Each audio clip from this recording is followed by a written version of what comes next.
सरसों तेजी मंदी रिपोर्ट 2021। नमस्कार दोस्तों, आपका द यंग किसान चैनल पर स्वागत है। जैसा कि आप सभी जानते हो दोस्तों कि सरसों के जो भाव हैं उसमें तेजी मंडियों में सरसों की आवक के समय से ही बनी हुई है। ऐसे में आप सभी के मन में जो सवाल है कि भाई तेजी जो बनी हुई है और जो सरसों के भाव 7500 से 8000 रुपये क्विंटल के बीच में चल रहे हैं वो क्या आगे भी जारी रहेंगे। तो इस वीडियो में हमने आपको यही बताने की कोशिश की है, तो इस वीडियो को पूरा देखें और आप खुद ही समझ जाएंगे कि भाई सरसों के जो भाव हैं उसमें तेज़ी बने रहने के क्या कारण हैं और उसमें गिरावट की संभावना है या नहीं, ये फिर आप अपना एक निर्णय ले सकते हैं। दोस्तों, सरसों के जो भाव हैं वो एमएसपी से ऊपर चल रहे हैं मंडियों में फ़िलहाल, यानी व्यापारी किसानों से एमएसपी से ऊपर के भाव में ही सरसों की खरीद कर रहे हैं। अब चूंकि मंडियों में आवक जो है सरसों की वो कम होने लगी है दोस्तों, क्योंकि कृषि कार्य किसानों का शुरू हो गया बारिश के मौसम में। ऐसे में किसान कम मंडी पहुंच रहे हैं और सरसों की जो आवक है वो इसीलिए कम है। वहीं इसके अच्छे भाव मिल रहे हैं किसानों को। ऐसे में कुछ किसान भाइयों ने सरसों का जो है स्टॉक वो थोड़ा रोक के रखा हुआ है और इसीलिए वो धीरे धीरे सरसों मंडियों में ला रहे हैं। ऐसे में सवाल उठ रहे हैं कि भाई आने वाले दिनों में सरसों के भाव में तेज़ी बनी रहेगी या नहीं, ये इस वीडियो में हम आपको बताएंगे। तो अगर आपको ये रिपोर्ट अच्छी लगेगी तो ज़रूर कमेंट बॉक्स में कमेंट करके बताइएगा दोस्तों, और हमारे चैनल द यंग किसान को सब्सक्राइब कीजिए। हमारा मनोबल बढ़ाइए अगर आपको रिपोर्ट अच्छी लगती है तो, ताकि हम इस तरह की रिपोर्ट आपको समय समय पर देते रहें। दोस्तों, सबसे पहले तो आप जानिए कि भाई सरसों के जो भाव हैं उसमें तेज़ी क्यों बनी हुई है। दरअसल हुआ ये है कि विदेशी बाज़ार में खाद्य तेल के जो दाम है उसमें उछाल देखने को मिल रहा है, क्योंकि लॉकडाउन की वजह से वहाँ खाद्य तेल का उत्पादन कम हुआ, जिससे भाव में तेज़ी आई।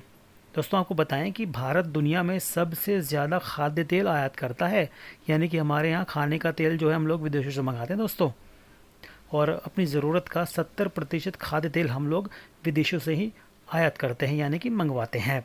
जब विदेशों में खाद्य तेल महंगा हुआ तो देश में वहाँ से खाद्य तेल मंगवाना महंगा हो गया, और इसका फ़ायदा देश के किसानों को मिला, यानी कि किसान भाई आप लोगों को मिला।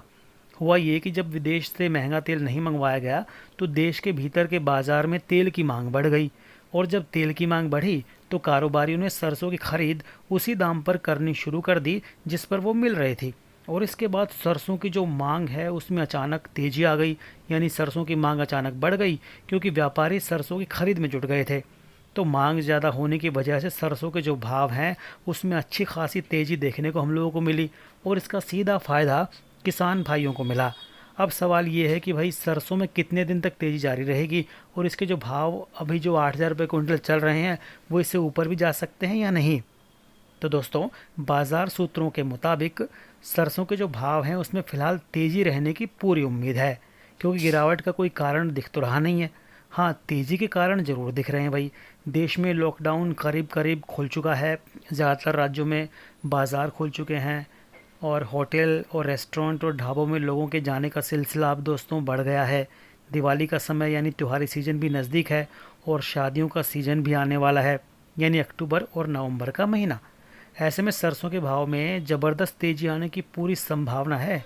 जानकार मान रहे हैं कि सरसों तेल की मांग बढ़ने से व्यापारी और तेल मिलें और सट्टेबाज सरसों की अच्छी खासी खरीद में जुट जाएंगे, यानी खरीद करेंगे सरसों की, और इससे भाव में तेज़ी आ जाएगी। कुछ जानकार मान रहे हैं कि दिवाली के आसपास ये मांग बढ़ेगी सरसों की, तो भाव जो है 8500 रुपये क्विंटल से ऊपर भी जा सकते हैं। हालांकि किसान भाइयों, ये सिर्फ एक अनुमान है जो बाज़ार के विश्लेषकों का है, और मंडियों में जो सरसों की फ़िलहाल आवक है और जो मांग है उसी हिसाब से ये एक अनुमान हम लोगों ने लगाया है। तो इसे 100% सच ना माने, यानी कि अनुमान है। तो अपने विवेक के अनुसार भाई आप भी मंडी जाते हैं, देखते हैं कि किस तरह की मांग आ रही है और मंडियों में कितनी आवक है, कितने बोरी सरसों आ रही है मंडियों में। तो इससे जो है बाज़ार में कभी भी उतार चढ़ाव दोस्तों आ सकता है। तो ऐसे में जो फैसला है वो आप अपनी इसी उतार चढ़ाव के मुताबिक ले लें, यानी कि किसान भाई सरसों के उतार चढ़ाव पर नज़र रखें और अपनी ख़रीद बिक्री का फ़ैसला कर लें खुद ही। और भाई अगर आपको उतार चढ़ाव की जो जानकारी है, जो भाव की जानकारी है, वो तो हम आपको लगातार दे ही रहे हैं, और आगे भी हम आपको भाव की जानकारी लगातार देते रहेंगे। देश भर की मंडियों के भाव भी आपको बताएंगे और वायदा कारोबार के भी। सरसों के रोजाना भाव जानने के लिए द यंग किसान चैनल को सब्सक्राइब कीजिए, बेल आइकन दबाइए, ताकि सबसे पहले भाव की जानकारी आपको मिले।